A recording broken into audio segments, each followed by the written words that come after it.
Tama ka lang sabi. Teka, namumukhaan kita. Di ba ikaw yung hepe ng Santa Marcela? Naligaw ka yata. Hindi ako naligaw. May isadya ako sa inyo.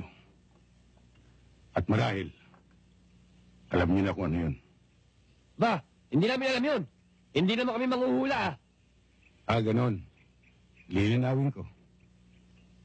Naparito ako para bawiin ang ninyo. Na siyang pato ng bari pugtong.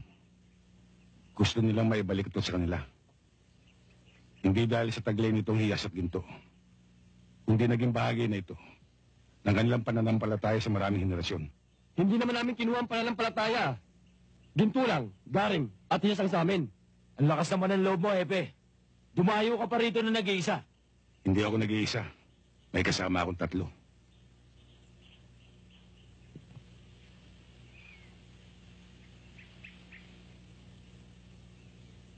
Niloloko yata tayo nito ah.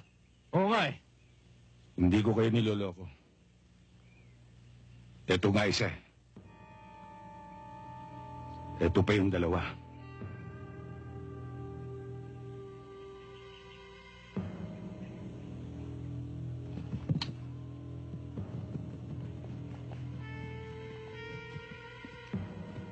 Bibigyan ko pa kayo ng pagkakataon.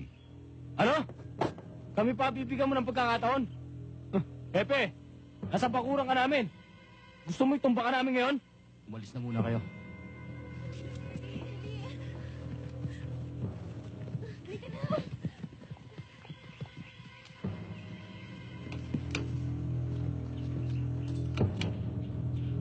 Ibalik nyo lang ang ninyo. Para wala tayong problema. Anong problema? Ikaw ang may problema. Pumasok ka sa umunil. Baka hindi mo kami kilala. Kilala ko kayo. Kayo yung pangkat na sinuka ni Kari ko. Dahil pang sarili lang ang lakad ninyo.